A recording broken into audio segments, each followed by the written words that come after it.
তো পর্বটি হলো 2। নারী যদি হতে হয় বিষ্ণুপ্রিয়ার মতো হও।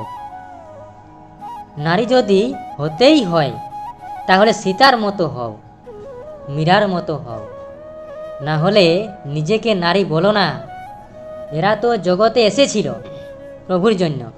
এরা নিজের জীবনটা প্রভুর নামে উৎসর্গ করে দিয়েছিলেন। নারীর আরেক নাম ত্যাগ। মাত্র 14 বছর বয়সে গৌর সুন্দরকে বিষ্ণুপ্রিয়া বিয়ে করেছিলেন। যখন লক্ষ্মীপ্রিয়া মারা যায় সাপের কামড়ে, তারপর সচিমাতা বিষ্ণুপ্রিয়াকে বিয়ে দেয় গৌর সুন্দরের সাথে। যখন বিষ্ণুপ্রিয়া জানতে পারল নিমাই সন্ন্যাস গ্রহণ করবেন, তখন মনে মনে খুব কষ্ট পেয়েছিলেন।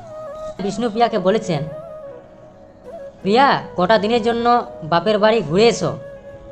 তখন সেই 14 বছরের ছোট্ট মেয়েটা নিমাইকে বললেন, স্বামী, এটা কি আমার বাপের বাড়ি নয়?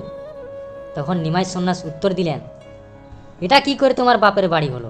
তখন বিষ্ণুপ্রিয়া উত্তর দিলেন, যখন আমরা বাপের বাড়িতে থাকি আমাদের অন্যের সংস্থান করেন আমাদের পিতা, আর তার স্বামীর বাড়িতে আসার পর স্বামী অন্ন সংস্থান করেন। অন্নদানে পিতার সমান, রতিদানে পতি, পিণ্ডদানের পুত্রের সমান।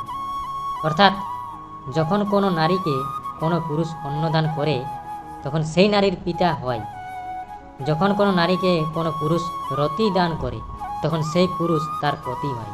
যখন কোনো নারীর ছেলেপুলে না থাকে, সে নারী যদি মারা যায় তাহলে তার স্বামীকেই পিণ্ডদান করতে হয়, তখন সেই পুরুষ সেই নারীর ছেলে হয়।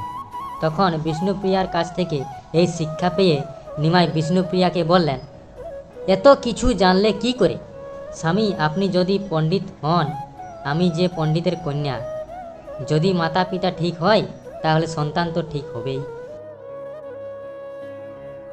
নতুন পর্ব দেখতে হলে চ্যানেলটি সাবস্ক্রাইব করো।